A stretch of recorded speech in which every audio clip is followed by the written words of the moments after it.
Hello student, हम लोग organic synthesis by enolate cover कर रहे थे। हम लोगों ने इसमें इथाइल एसीटोएस्टेट लगभग कवर कर लिया है। हम लोग आज कुछ इथाइल एसीटोएस्टेट की ऐसी रिएक्शंस को कवर करेंगे जो आपके एग्ज़ाम के पॉइंट ऑफ व्यू से ज़्यादा मोस्ट तो नहीं है, लेकिन कभी भी आपके एग्ज़ाम में आ सकते हैं, है ना। चलो देखते हैं कुछ केमिकल रिएक्शंस के बारे में। सबसे पहले हम ऐसी केमिकल रिएक्शंस को पढ़ेंगे जिसमें कीटो ग्रुप इन्वॉल्व होगा। Reaction due to keto group. Number first में पढ़ेंगे हम लोग इथाइल एसीटोएस्टेट की केमिकल रिएक्शन किसकी वजह से, जिसमें कीटो ग्रुप इन्वॉल्व होगा। Reaction due to keto group. इसमें नंबर फर्स्ट जो रिएक्शन है, reaction with HCN, reaction with HCN। जैसे समझिए, साइनोहाइड्रिन का फॉर्मेशन होता है। किसका? साइनोहाइड्रिन का। ब्रैकेट लिखेंगे, फॉर्मेशन ऑफ साइनोहाइड्रिन।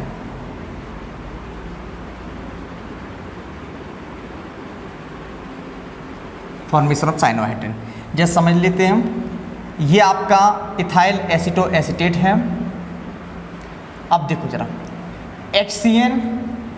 HCN कहाँ अटैक करता है? आपने लास्ट ईयर बहुत बार पढ़ी होगी, एल्डिहाइड और कीटोन में HCN की रिएक्शन।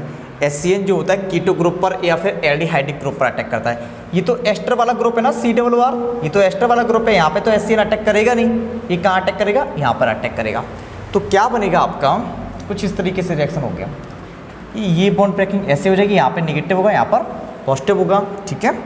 और HCN कैसे ब्रेक होगा? H+ CN- H+ कहाँ जाएगा? यहाँ पर CN- कहाँ जाएगा? यहाँ पर CH3 COH CN CH2 COO C2 H5। अगर एक ही कार्बन से OH और CN हुआ करते हैं तो ऐसे कंपाउंड को क्या बोला करते हैं? साइनोहाइड्रिन। ये किसका साइनोहाइड्रिन है? इथाइल एसीटोएस्टेट का। ये क्या बन गया आपका? साइनोहाइड्रिन। साइनोहाइड्रिन, ठीक है। आप लोग राइटिंग देख लेना, जैसे समझ लिए।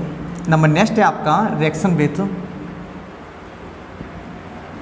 Sodium bisulphide NaHSO3। यहाँ पर भी जब भी एल्डिहाइड और कीटोन NaHSO3 से रिएक्शन किया करते थे, हम लोगों ने सेकेंड ईयर पढ़ा था, तो एक एडिशन कंपाउंड फॉर्म हुआ करता था। तो इसमें भी कीटो ग्रुप है, तो जब भी इथाइल एसीटोएस्टेट NaHSO3 से रिएक्शन करेगा तो भी आपका एडिशन कंपाउंड फॉर्म होगा। जरा समझे कैसे होगी रिएक्शन। इथाइल एसीटोएस्टेट ले लिया मैंने,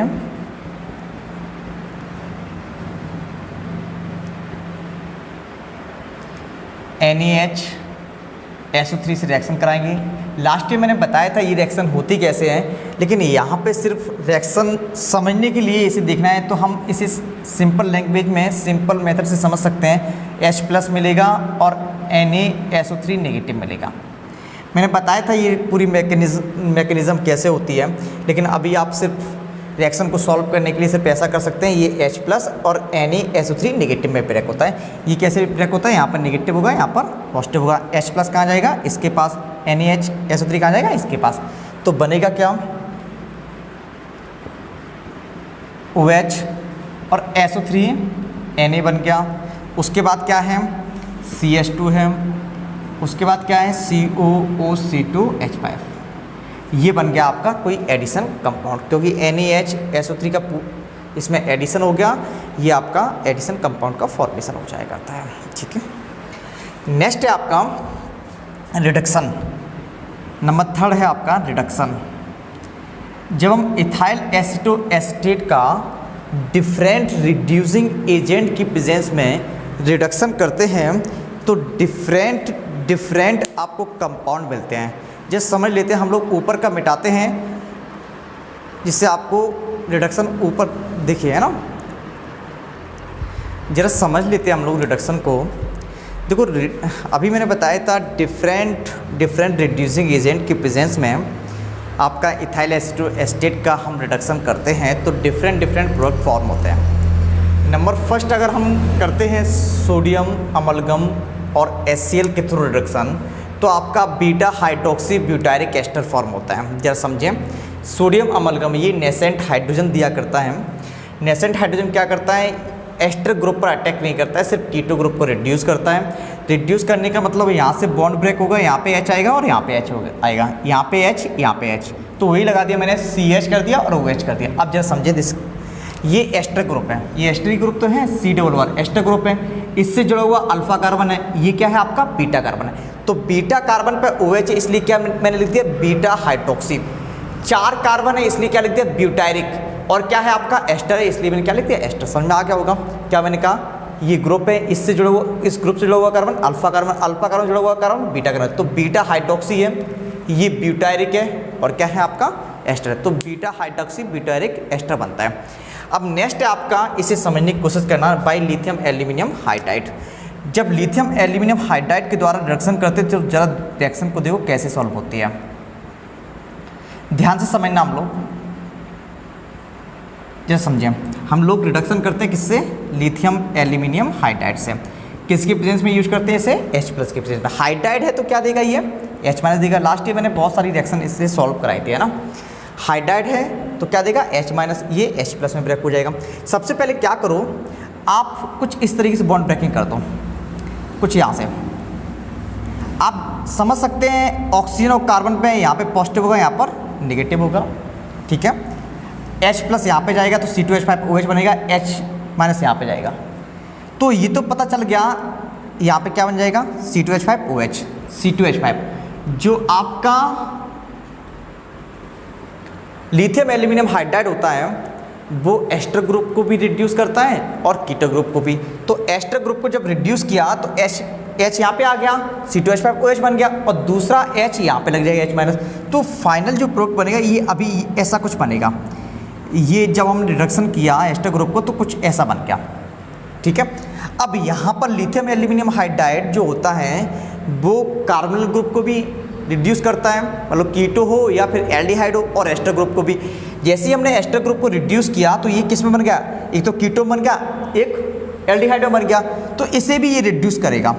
रिड्यूस करेगा तो बनेगा क्या, जरा समझें, बॉन्ड ब्रेकिंग इधर नेगेटिव पॉजिटिव, बॉन्ड ब्रेकिंग इधर नेगेटिव पॉजिटिव, H+ की प्रेजेंस में यूज करते हैं, और यहाँ से क्या मिलता है H-, कहाँ जाएगा, यहाँ पे जाएगा, H+ कहाँ जाएगा, यहाँ पे, तो प्लस वाला यहाँ पे जुड़ जाएगा, माइनस वाला यहाँ पे जुड़ जाएगा, बनेगा क्या, जरा समझें, CH3 सिंगल बॉन्ड C, उसके बाद प्लस वाला कहाँ जुड़ेगा, ऑक्सीजन के पास OH, H- कहाँ जुड़ेगा, कार्बन के पास CH, उसके बाद क्या CH2, उसके बाद क्या कार्बन है, उसके बाद क्या बन जाएगा आपका OH, उसके बाद क्या बन जाएगा आपका CH2, ये बन गया आपका। इसका नाम क्या है, IPC नेम लिख सकते हैं, तो 1 2 3 4, ठीक है। क्या हो जाएगा इसका नाम, जरा बताएं आप लोग, IPC नेम।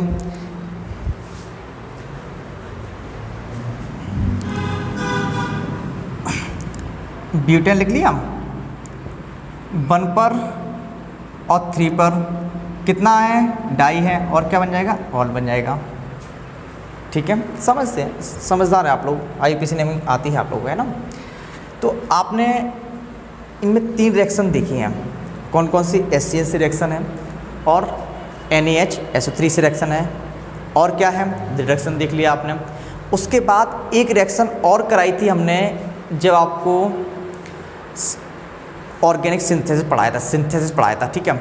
उसमें कराई थी इथाइल एसीटेट की हाइड्रोक्सिल एमाइन से रिएक्शन, वो भी बहुत मोस्ट है, ठीक है। अब हम रिएक्शन देखते हैं, reaction due to enolic form of ethyl acetate. ये आप रिएक्शन समझ में आ गई होगी। इस रिएक्शन को दोबारा से देख लीजिएगा, एक बार में समझ में नहीं आएगी, दोबारा आप वीडियो पीछे करके फिर से सुन लीजिएगा, मुझे आपको समझ में आ जाएगी, ठीक है।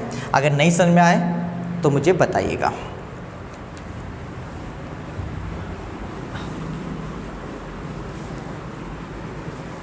नेक्स्ट है आपका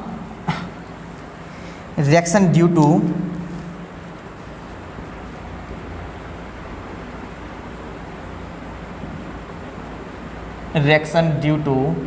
enolic form of ethyl acetoacetate,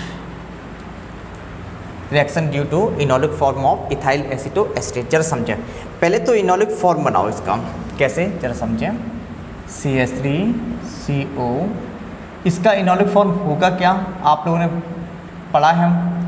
देखो कीटो इनोल आपको पता है, क्या इसका इनोलिक फॉर्म बनेगा या फिर इसका।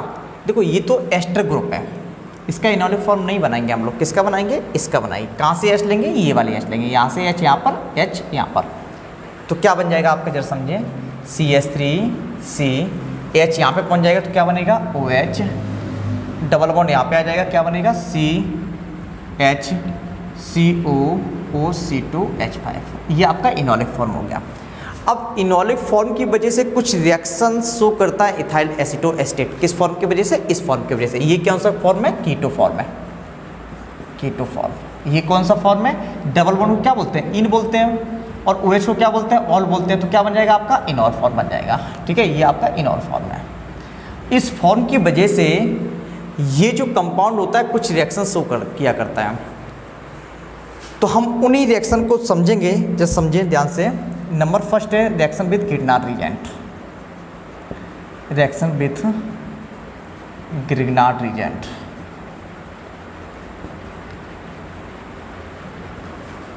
अब मेरी बात सुने, ग्रिग्नार्ड रिएजेंट क्या होता है, RMgX होता है, RMgX है ना।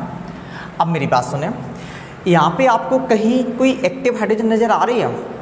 एक्टिव हाइड्रोजन देखो जरा, एक्टिव हाइड्रोजन क्या होती है, सल्फर ऑक्सीजन नाइट्रोजन से जुड़ी हाइड्रोजन, और हेलोजन से जुड़ी हाइड्रोजन, और क्या क्या ट्रिपल बॉन्डेड कार्बन से जुड़ी हाइड्रोजन, और क्या ऐसा कंपाउंड जिससे H+ निकल जाने के बाद वो एरोमेटिक बन जाए, वो वाली हाइड्रोजन। तो यहाँ पे देखो हाइड्रोजन किससे जुड़ा है, ऑक्सीजन जुड़ा है, मतलब एक्टिव हाइड्रोजन है। तो Grignard reagent active hydrogen containing compound से रिएक्शन करता है।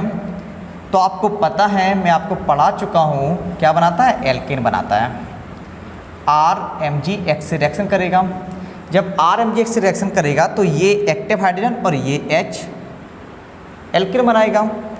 क्या बन जाएगा, RH बन जाएगा, और क्या बन जाएगा, MgX किससे लग जाएगा, इस ऑक्सीजन से ना।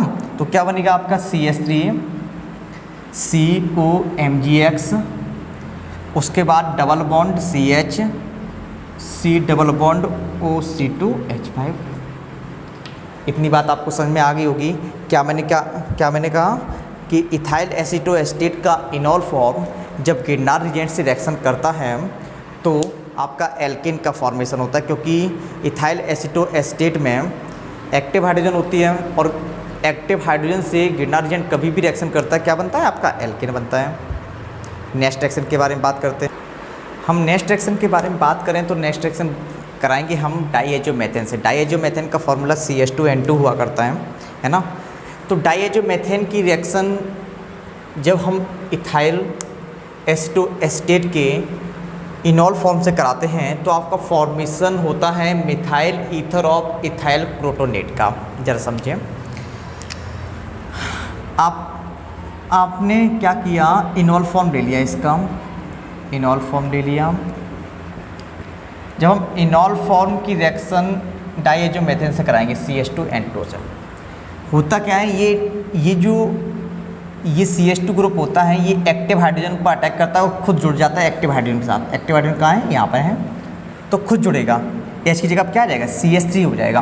तो क्या बन गया आपका CH3 single bond C OCH3 double bond CH single bond O CO C2H5।